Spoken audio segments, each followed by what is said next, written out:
Il est difficile aujourd'hui d'aborder la question de la peau blanche. Quand vous êtes blanc vous-même, le simple fait de la nommer paraît suspect.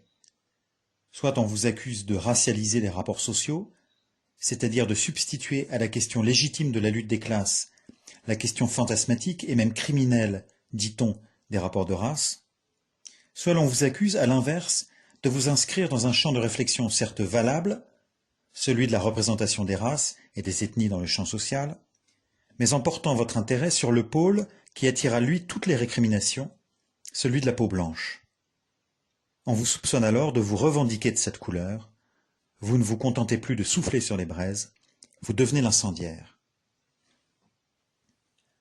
Le seul moyen de parer ces accusations sera de vous réfugier derrière une posture très ferme de dénonciation des privilèges blancs, comme le veut l'expression depuis 10 ans, c'est-à-dire une posture morale à charge contre les blancs, ce qui, nous le verrons, pose un certain nombre de problèmes.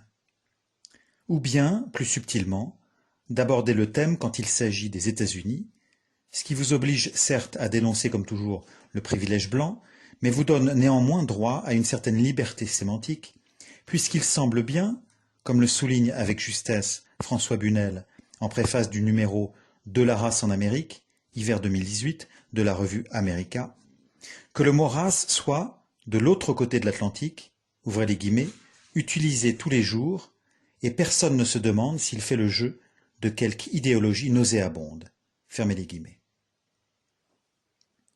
C'est que le sujet des races a été le plus incandescent du XXe siècle et qu'il s'annonce comme un sujet majeur du suivant. Nous étions pourtant nombreux à espérer qu'il s'éteigne de lui-même sous l'effet des prises de conscience et des luttes collectives. Évidence scientifique, condamnation morale, mise en place d'arsenaux juridiques, idéal affiché de société post-raciale, le mouvement semblait enclenché vers un monde où les couleurs seraient visibles sans pour autant susciter de méfiance, de défiance ou de stéréotypes. Mieux, le processus de métissage semblait à la fois désirable et d'ores et déjà enclenché. Les peaux, se mêlant et se confrontant, perdraient de leur contraste et ne susciteraient plus qu'indifférence. Hélas, le sujet a bien plutôt l'air de se métamorphoser. Tout aussi brûlant qu'au siècle dernier, il suscite des débats nouveaux, des scandales renouvelés, des lignes de fracture toujours plus nombreuses. Si bien qu'il donne même l'impression, non pas de décroître, mais d'envahir une part grandissante du débat public. Les protestations morales inspirées par l'idéal de la République et par l'effroi devant des problématiques perçues comme archaïques n'y font rien. La question raciale tape du poing sur la table. Elle entend bien s'inviter dans les conversations.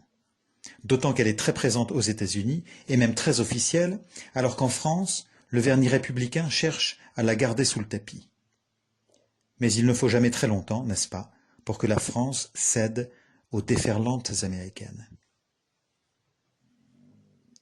Vivons-nous par conséquent l'une des phases nécessaires au déploiement d'un monde débarrassé de ses obsessions raciales et des questions culturelles qui leur sont liées?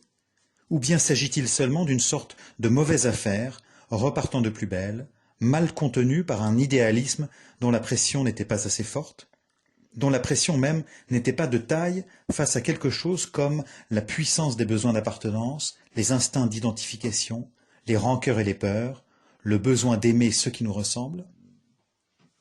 Quoi qu'il en soit, le sujet reste aujourd'hui redoutable. Il fascine parce qu'il convoque des énergies considérables et des sentiments passionnés. Il vous attire, il vous repousse, il finit par vous marquer si vous assumez de prendre part au débat.